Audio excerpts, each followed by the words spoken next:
Division podcast. I'm your host, Salman Huck, here with my co-host, Osama. We are going over the 2024-2025 NBA Western Conference, and we're previewing it, and we're giving our thoughts on the over and unders here. We'll jump right in here to the Western Conference. We're going to go division by division here, so we'll start here at the Pacific Division. I know this one is going to take us some time, Osama. We have a lot of feelings about this one, so we're going to jump right in. We're going to start with the Clippers. Last year, they were 51-31. They were the 4 seed. They're over and under this year's 42.5. They lost Paul George.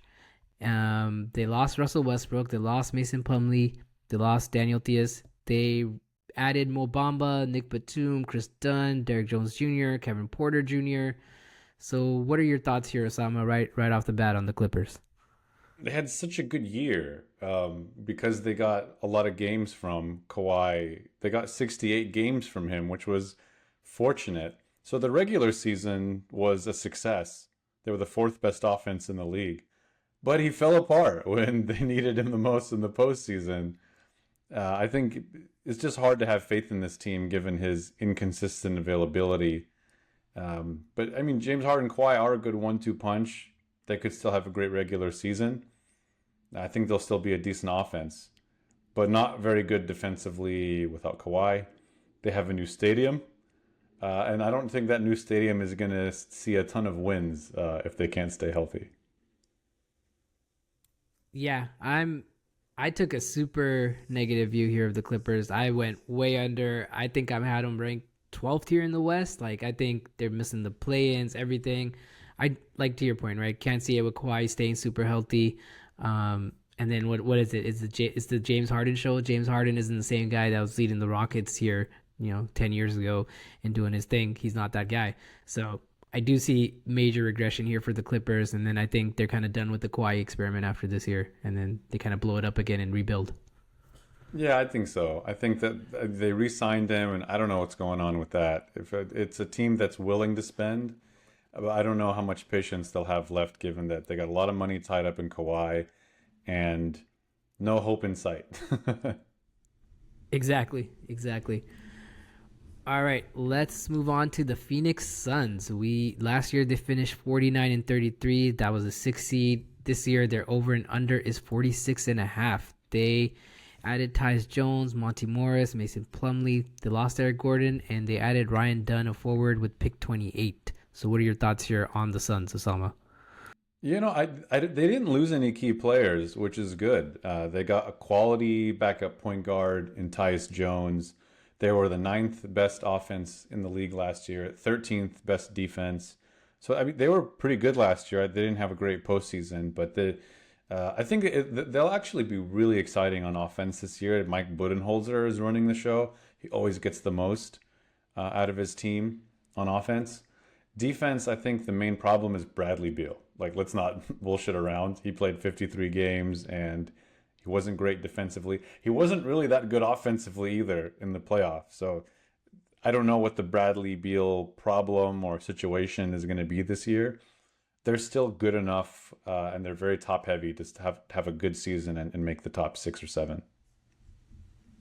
Yeah, I'm with you there. I do think just maybe slightly under on 46.5. I think they do finish around the 6-7 seed. I do see it's like 7. Maybe they're like 45 win team. Again, it's the Bradley Beal problem, right? So much money into that guy. He's not really worth that contract. He's kind of tying up this team. They can get it done with Booker and Durant. They should have left it at that. Added some pieces, kept Bridges if they could, like maybe made a trade for Bridges, brought him back, right? Yep. But they can't. They're stuck with Bradley Beal, and so that's kind of hurting their depth. So I do see some of that being an issue with them. But again, very exciting offensive team to watch for sure. All right, let's talk about the Los Angeles Lakers. They finished last year 47-35 as the 7th seed. This year's over and under is 45.5. They didn't do anything exciting except re-sign LeBron. They let go of Spencer Dinwiddie, Taurean Prince. They added Dalton. I don't know no idea how to say his last name. Kenneth, something like that, with pick 17. They added LeBron's son, Bronny James, in the second round. Probably the only second rounder we're going to mention on this podcast. So LeBron's dream is finally realized. He's playing in the NBA with his son. What is that? Does that change your opinion of their over and under, Osama, at 45.5? I was surprised to see that they won 47 games last year. But then I went and looked at how many games everyone played, and they got 70 games plus from LeBron and AD, which was, I think, a key to their success last year.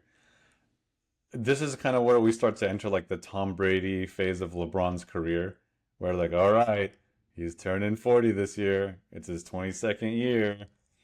It's got to be the time where he's played like over 60,000 minutes. This is the year, right? And he played more games than we expected last year on a minutes restriction at the beginning of the season, and still had a damn good year. That being said, I don't know. I don't expect it this time. They didn't, like you said, they didn't get better. And well, question to you: JJ Redick's the coach, which I think you and I should take note of this as if you're a podcaster, you have a shot at becoming an NBA head coach someday. Is he going to survive the season? I don't know. I don't think so. I think that's what's gonna happen. I don't think first time being a head coach. Yes, JJ Redick, very smart guy, very articulate guy.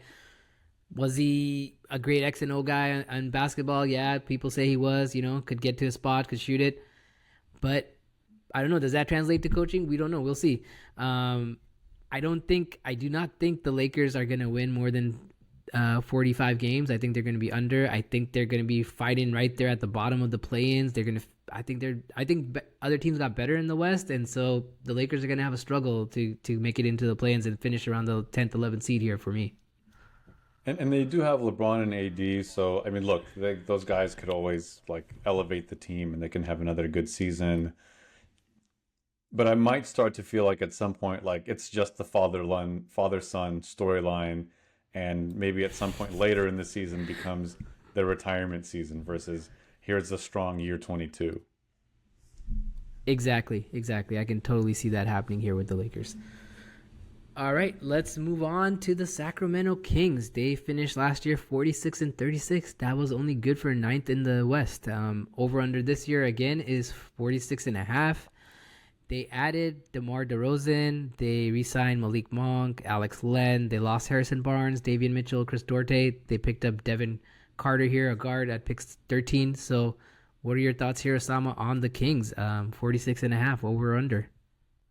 I was surprised to see how much of a dip they took offensively after being one of the best offenses in the league 2 years ago.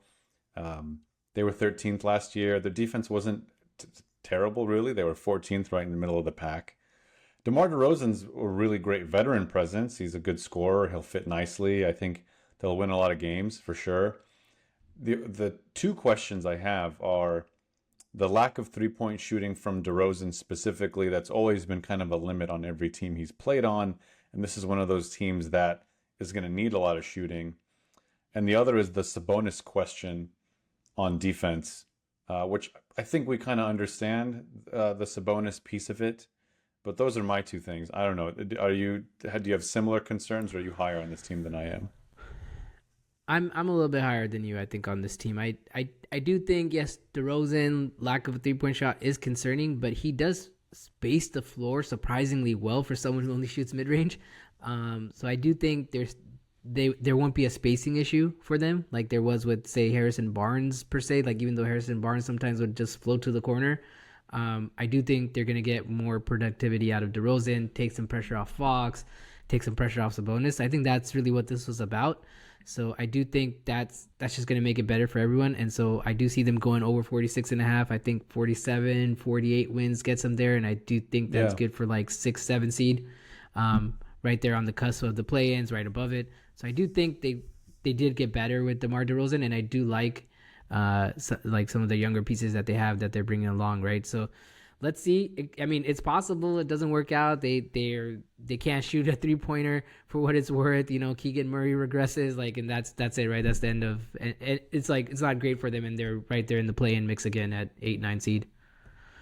And look, I think that the concerns I have are more so postseason. I think regular season, I think sixth place is pretty fair for them. Yeah. Cool. All right, let's move on over to our beloved Golden State Warriors. 46 and 36 is where they finished. Over and under this year's 43 and a half. Let me tell you who they signed and who they lost. They signed Kyle Anderson, Buddy Hield, Anthony Melton, re-signed Steph. They lost Clay. They lost Chris Paul. They lost Dario Saric. And they added Quinton Post. I know you have some feelings about that, Osama, but give me your over and under here. 43 and a half with no Klay Thompson this year. What are you thinking? Complete emotion. If you asked me in the summertime if I thought they'd hit the over, I would have said no. But they're winning all of their preseason games and they're shooting threes like the Rockets from like 7 years ago. And I'm all in. I don't care if it's delusional or not. This team is hitting the over. We're championship. We're going championship again. I like it. I don't know if we're going championship again, but I definitely agree. We're hitting the over. I think a lot of it's going to come down to the growth we see from Kuminga, right? Is Kuminga this, fringe all NBA guy, all NBA third team guy? Is that who he is? Is he going to be the guy who's going to pick up the offensive load, be the number 2 to Steph on offense? Or are we going to rely on Buddy Hield, Andrew Wiggins, the Anthony Melton to jack up shots and get points out behind Steph, right? So I think, or Podziemski, right? Podziemski could be another guy. So I think it really, that's what it comes down to. If Kuminga kind of shows that growth, I'm with you, man. We might be a top 5, top 6 type team, but I do think more likely than not, we're right back in that play-in mix. But if we have, like you said, right, if Buddy Hield, DeAnthony Melton turn out to be some dudes, Moses Moody has that growth, those guys have those growth moments, Pods has his growth moments too, then yeah, absolutely, I can see us being a top 5, top 6 team here in the West. But I think, 7, somewhere between 7 and 9 is probably fair for us as well. They were a good offense last year. They were the 8th best offense in the league. They got 74 games from Steph. So as long as Steph is still feeling good, he's going to put up numbers, and he can shoot them really far anytime in any game and far into the postseason. Here's the thing about last year. They lost so many close games, and it's why they were in the play-in. I think that if they just didn't blow so many fourth quarter leads, I think we would have at least seen them in the postseason, and the way last season ended wouldn't have felt so bitter with how they fell out with just being unable to shoot in the play-in game against Sacramento. So I'm hoping to see that jump from Kuminga. I think this is the year we finally see Moses Moody unleashed, and he plays way more minutes than before. He's been kind of, I know you're laughing, it hasn't been played as much as I think all of us would have hoped. But I like Melton. Melton is probably a more durable version of Gary Payton II. And I think Buddy Hield's going to have, he's going to be fun, man. He's going to come off the bench. He's going to give you a 7 for 7 one night. He's going to give you a 1 for 7 another night. It's going to be great. Yeah, I'm looking forward to the Buddy Hield experiment. I'm gonna go buy a Buddy Hield shirt after this podcast. Yeah, and we didn't. I'm sorry. Go ahead. No, I was gonna say we didn't mention Draymond Green at all. So we kind of considering him a non-factor. But I know how many games Osama before Draymond Green gets suspended for punching someone in the face or choking him. Or kicking him in the... No, I think he's going to be fine this year. I think this will be different. That did put a dent in last season because they did start off pretty good. And it almost like snowball effect. Chris Paul gets hurt like he always does. And Draymond Green missed a bunch of games. Andrew Wiggins had to miss some time. He's already looked pretty good on defense in the preseason. So Draymond, we didn't mention him because it's almost like a given. We kind of know who he is at this point. He's going to be amazing defensively. He's going to be a great playmaker. He's going to call all the shots on defense. And he's going to limit the spacing. I mean, those are all the things that we know and expect of Draymond. Exactly. All right, let's move on over here to the Northwest, where there's some really strong teams here in the Western Conference. The first team up here, the Thunder, who were the 1 seed last year, 57 and 25. Their over and under this year is 55 and a half. I think that Thunder, they added some 2 key pieces here. They added Alex Caruso. They added Isaiah Hartenstein, and they lost Josh Giddey and Gordon Hayward. They drafted Nikola Topic with pick number 12 and then Dylan Jones with pick 26. So what are your thoughts here on the Thunder on the over-under at 55 and a half? This team is awesome. And I think they should have been in the finals last year. Luka Doncic happened and ruined two teams, I think, that were finals worthy in the playoffs. They just have such an overwhelming amount of young talent. And Shea Gilgeous-Alexander is an MVP candidate. They have J Dub, the Dortcher Chamber, Lou Dort, Chet Holmgren. They drafted Cason Wallace last year.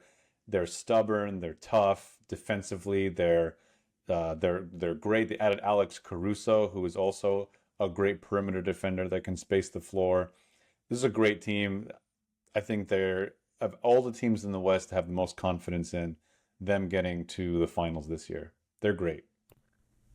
100% agree with you. I think that's the reason they added Alex Caruso, right? To kind of come in, slow down Luka a little bit because he was torching him and nobody could really slow him down. And SGA had to be the offense and he had to run the offense and then he can't play that defense on Luka as well. So I agree with you. Over one seed, definitely a good chance to make the Western, definitely making the Western Conference Finals, I think, and a good shot of making the NBA Finals here again, or trying to get to the NBA Finals again. All right, let's move on over to the Denver Nuggets. 57-25 is what they finished last year. We're the 2 seed. Their over and under here is 52.5. They added Russell Westbrook. They re-signed Jamal Murray. They added Dario Saric. They lost KCP. They added Reggie Jackson. And then they added Daron Holmes, who's a forward center with pick 22. What are your thoughts here on the Nuggets? 52.5 over or under, Osama? I think the talent of Jokic alone is enough to keep them in the top three. They were the fifth best offense last year, and even though they dropped off, it didn't really it doesn't reflect in the rankings or how well they did in the postseason. They're going to be good. They have a great core of guys, and we know who they are already. My main concern is losing KCP, being one of the top defensive players in the league, especially on the perimeter. That's a huge loss for them. He was a great shooter too. I think that it'll take a lot from Jamal Murray, like a lot of Jamal Murray, to at least help Jokic carry the workload a little bit. And I think there's a lack of depth that they haven't had to worry about for a couple years. I think they're still going to be a good team. There's some depth concerns in the postseason, but regular season, it'd be another solid year for them. Yeah, 100% agree. I think they'll be the number 2 seed comfortably. They'll be right there again, 56, 57 wins. Russell Westbrook, will he be good enough to be a depth piece for them? Maybe at times, but he can't shoot, so he'll get that, Tony Allen treatment where teams are leaving him open, and that's going to hurt him in the playoffs. So, yeah, good regular season team. We'll see what happens with them in the playoffs. All right, let's move on over to the Minnesota Timberwolves. They finished last year 56-26. They were the 3 seed. The over-under here is 52.5. They lost Karl Anthony Towns, right, in that trade to the Knicks. They lost Kyle Anderson. They lost Monte Morris. They added Julius Randle, Dante DeVincenzo. They added Joe Ingles. They added PJ Dozier. Then they added Rob Dillingham, the guard with pick 8. They added Terrence Shannon Jr., another guard with pick 27. So they added some rookies here as well. What are your thoughts here, Osama? Over under on 52.5? I think this is the other team that I think had a really good shot at getting to the finals last year, and Luka Doncic happened again.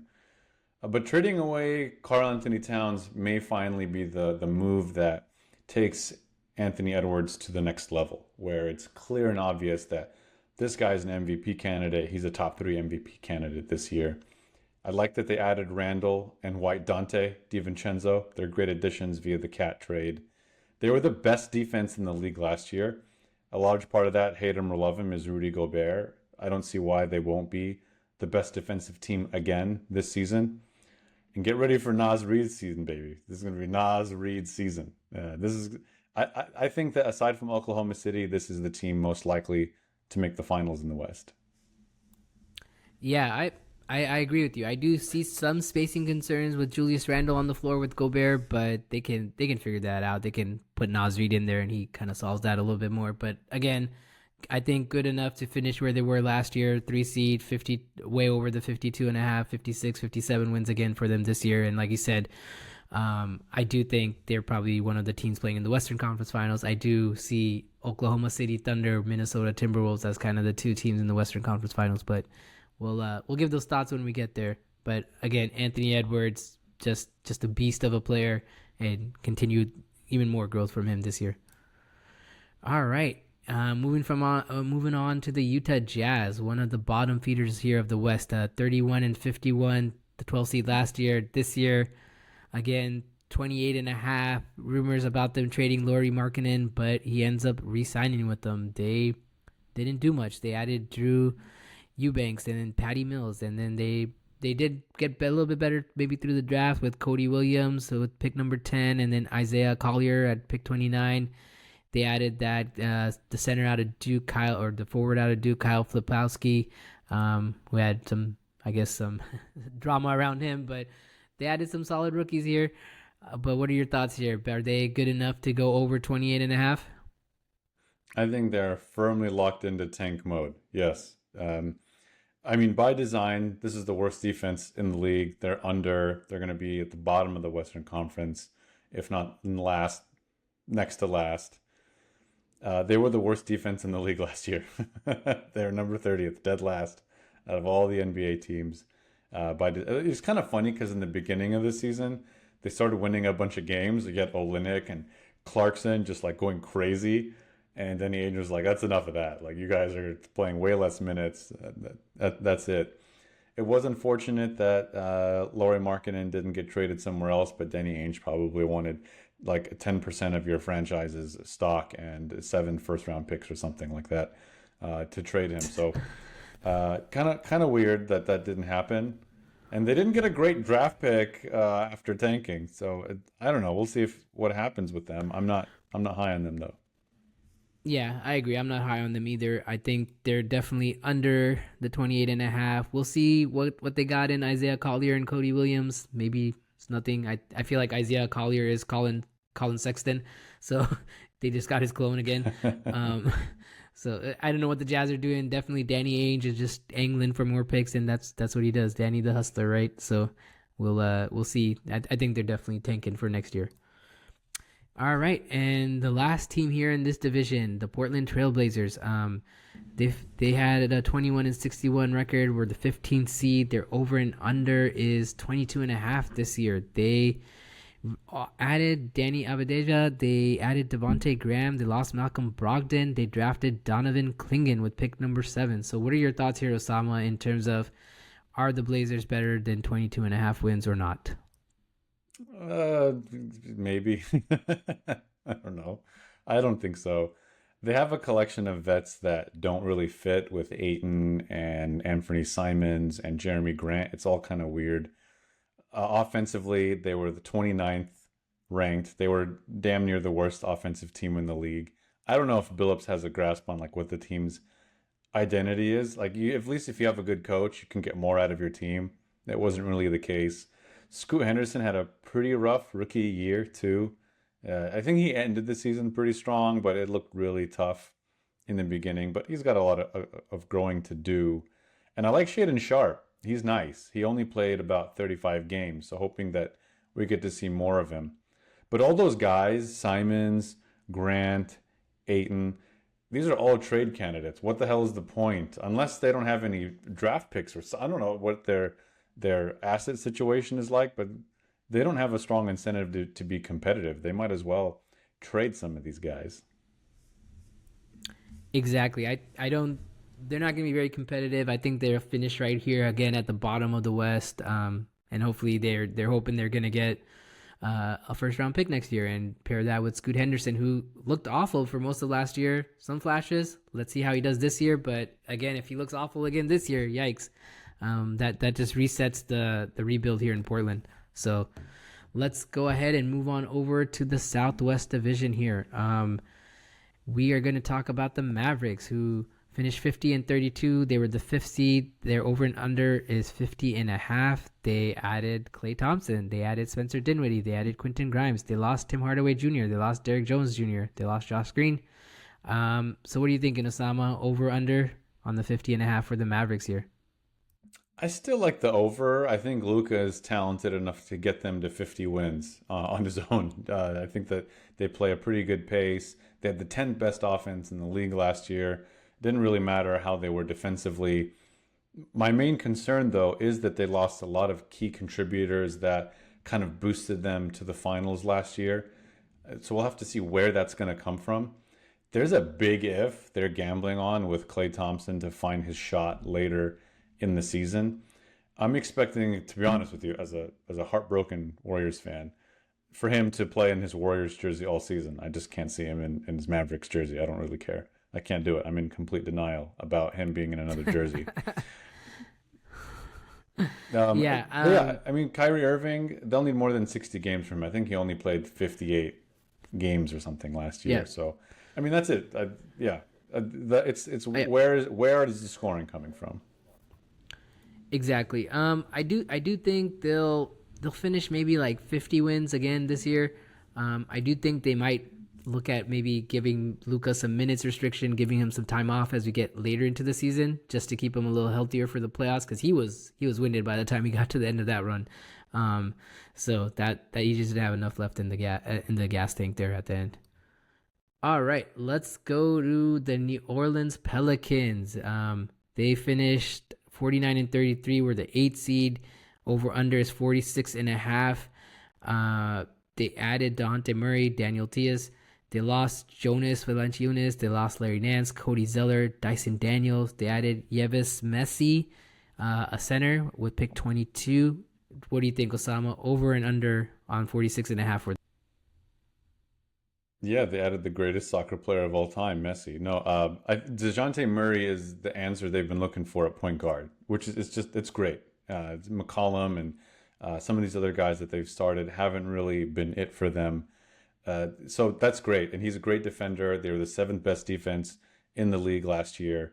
That's such a great move. At Zion, it was really unfortunate he got hurt in the play-in. That was such a bummer. But he looks to be in the best shape that he's been in since joining the league. He looks great. With Herb Jones, DeJounte Murray, Jose Alvarado, I think this is going to be a great, stubborn defensive team. I like Jordan Hawkins, great shooting off the bench. They're going to be like a top 5 team pretty easily. This is going to be Brandon Ingram, solid scorer. It's going to be a good team again. 100% agree with you, Osama. I think they're definitely there, they're going to be over. Maybe they'll be like a 50-win team, give or take, and then they'll be right up there in the 4, 5, 6 seed, somewhere around there for sure. All right, let's move on over to the Houston Rockets. Last year they finished 41-41. That would put them at the 11th seed. This year their over and under is 42.5. They didn't really do much. They added AJ Griffin. They drafted Reed Shepherd with pick number 3 overall. So what do you think, Osama? Over under on the 42.5 for them? I think it's under mainly just because they didn't really do anything to get better. And it was kind of surprising how well they played last year. They won, what was it, like 15 straight games or something crazy. They just went on this insane run.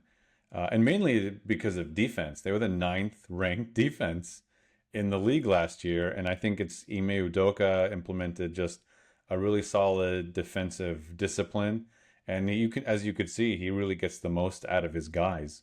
So yeah, I think that, 42 wins sounds optimistic, given that it was just shocking how well they played. If they find it again, great. It'll be maybe just less surprising, not more surprising. I think that Cam Whitmore, I'd love to see him get more playing time. Tari Eason adds to their depth. He only played 22 games because he was hurt last year. So yeah, I mean, if they make like a trade, then maybe we'll see like a huge lift. But I think that they're kind of middling in that like 38 to 41 games. Yeah, I agree with you. I think their peak is maybe like 43 games. Maybe the 10 seed there is kind of their ceiling there. We'll see. It just depends on the growth we see from some of their young guys like Jalen Green, Jabari Smith, Sengun. So we'll see. They could do it, but like you said, they could also just kind of be right where they were last year and not really do much. So we'll see what happens. Şengün. Şengün is the name you got to use when you want to sound like you watch a lot of League Pass. Yeah. I watch Sengun all the time, right? That's what people say. All right, let's move on over to the Memphis Grizzlies. They finished 27-55. They were the 13th seed. Their over-under is 45.5. They didn't do a lot either. They re-signed Luke Kennard, They lost Zaire Williams, and then they drafted Zach Edey with the pick number 9, the center, who actually looked pretty good in the preseason. So what are your thoughts here, Osama? 45.5. What's over under for the Grizz? I'm contradicting myself a little bit for the same reason that you had Philly ranked pretty low. I'm low on them because of health. Like a couple years ago, they were on top of the league, but they've been so decimated by injuries. They were the worst offense last year. They were still a pretty good defense, but even with Ja playing generally, look, I think they have top 10 potential defensively. I think they could make like a huge rebound this year and be a good offensive team. They just didn't have any bodies playing last year. They had to sign Vince Williams to a contract just to have someone that could play basketball. So I mean, look, there's some uncertainty. They could be better than the play-in. But I just, it's one of those, I'll believe it when I see it. They haven't found that since that year because Ja's on line with a gun, or Ja's having surgery, or something else has happened in the jaw. So yeah, I think that they just have to find that form they found a couple of years ago.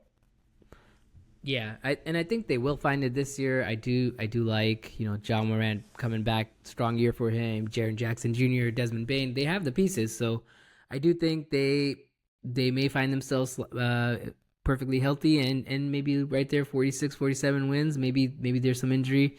But I do think they could be a 46, 47 win team, maybe sneak in there over there at the 8 seed. All right, the last team here in the Western Conference that we're going to talk about is the San Antonio Spurs. They were 22-60, 14 seed. This year their over and under is 35.5. They added Harrison Barnes, they added Chris Paul, they lost Devontae Graham, then they drafted Stephon Castle at pick number 4. So what are your thoughts here? Are they going to be over 35.5 wins? Seems like a big jump for them, Osama. What do you think? I don't think so. Even with Wemby, who is, I would say, I don't know, is this impolite to say a diamond in a dumpster? I don't know. Like, he's a shining star on a team of young guys who are fringe starters on this team. They would be bench reserve guys on a lot of other teams. They did get a lot from Devin Vassell last year. He played damn near 70 games. He's pretty good. But Sochan is not a point guard. He's not the guy at point guard. He's not a good ball handler. He's not a playmaker. It was just a really weird offense they ran with him running the point last year. So I'm excited to see Chris Paul change this team for the 35 games he's going to play, because he's going to get hurt at some point. Yeah, I think that some of that with the vets will add to their development of their youth. But I think they should just hope to get another lottery pick at this point. Exactly. I think 35.5 is a little high for them. I think 30 wins is probably more feasible. Maybe move up a spot here, maybe 13, 14 seed, maybe make a step towards the play-ins. But really, like, obviously you have Wemby. He's going to be great. He's going to be fantastic. I think Stephon Castle is going to be a dude. So you got two guys there. And then you just build off that, get another third lottery pick, and maybe in a few years you're right in there in the playoff mix there for the Spurs. So that ends our Western Conference preview here. Osama, last thoughts here. Who do you got coming out of the West? The Minnesota Timberwolves.